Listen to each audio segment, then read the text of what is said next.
Hello guys, சென்னையில் இப்போ நல்லா மழை பெஞ்சிட்ருக்கு. கிளைமேட் கூட செம்ம கூலிங்காக சில்லுன்னு இருக்கு இல்லையா?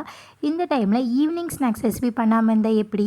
வாங்க நம்ம எல்லாருக்கும் பிடிச்ச காலிஃப்ளவர் 65 எப்படி பண்ணலான்னு சொல்லி பார்க்கலாம். அதுக்கு ஃபஸ்ட்டு காலிஃப்ளவரை குட்டி குட்டியாக இப்படி கட் பண்ணி எடுத்துக்கோங்க. சுடு தண்ணியில் மஞ்சத்தூளும் கல்லுப்பும் போட்டு ஒரு டைம் நல்லா வாஷ் பண்ணி எடுத்துக்கோங்க.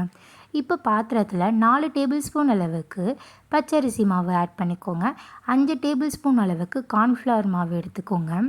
இது கூட காரத்திற்கேற்ப மிளகாய் தூளும் நல்லா கலர்ஃபுல்லாக நம்மளோட 65 வரணுங்கிறதுக்காக காஷ்மீரி மிளகாய் தூள் ஆட் பண்ணியிருக்கேன். அப்புறம் தேவையான அளவுக்கு உப்பு சேர்த்து நல்லா கையாலேயே 4லேருந்து 5 டைம் வரைக்கும் இப்படி நல்லா மிக்ஸ் பண்ணி விடுங்க. இப்போது கொஞ்சம் கொஞ்சமாக தண்ணி ஆட் பண்ணி நல்லா ஒரு மசாலா கன்சிஸ்டன்சிக்கு இது சூப்பராக இப்படி ரெடி பண்ணி வச்சுக்கோங்க. இப்போது இது கூட காலிஃப்ளவரை ஆட் பண்ணி காலிஃப்ளவரோட எல்லா பக்கத்துலேயும் மசாலா படுற லெவலுக்கு நல்லா மிக்ஸ் பண்ணி எடுத்துக்கோங்க.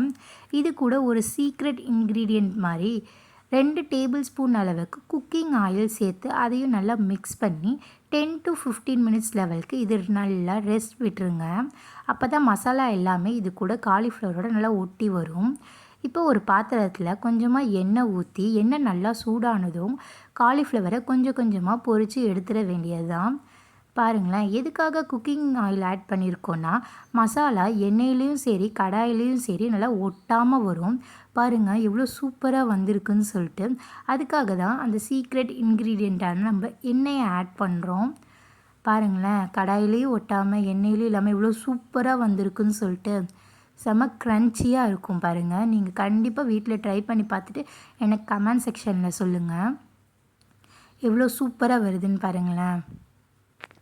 வெறும் 4 இன்க்ரீடியண்ட் தான் யூஸ் பண்ணியிருக்கோம். வேறு எதுவுமே ஆட் பண்ணணும்னு இல்லை. சிம்பிளாகவே சூப்பராக பண்ணிடலாம். இஞ்சி பூண்டு பேஸ்ட் இல்லை லெமன் சாறு இல்லை தயிர் இந்த மாதிரி எந்த பொருளுமே எக்ஸ்ட்ரா நம்ம ஆட் பண்ண தேவையே கிடையாது. இப்போது இதில் காலிஃப்ளவர் 65 மட்டும்தான் இப்படி பண்ணணும்னு கிடையாது. இது கூட நீங்கள் பன்னீர் பண்ணலாம், இல்லை காளான் பண்ணலாம், இல்லை பேபிகார்ன் மஞ்சூரியன் பண்ணுவாங்கள்ல அந்த மாதிரி பேபிகார்ன் வச்சு கூட இந்த மாதிரி நீங்கள் ஃப்ரை பண்ணி சூப்பராக சாப்பிட்லாம். முட்டைக்கோஸ் கூட இந்த மாதிரி நீங்கள் பண்ணலாம். எக்ஸ்ட்ரா எக்கு சேர்க்குறது அந்த மாதிரிலாம் எதுவுமே வேணாம், சூப்பராக இருக்கும். பாருங்கள், இப்போ எல்லாமே நம்ம ஃப்ரை பண்ணி எடுத்தாச்சு. பார்க்க எவ்வளோ சூப்பராக இருக்கு இல்லையா? பாருங்களேன், உடச்சா எவ்வளோ முறுமுறுன்னு சொல்லி வந்திருக்குன்னு சொல்லிட்டு இதுக்காக நம்ம கார்ன்ஃப்ளவர் ஆட் பண்ணோன்னா நல்லா முறுமுறுன்னு வரணுங்கிறதுக்காக தான்.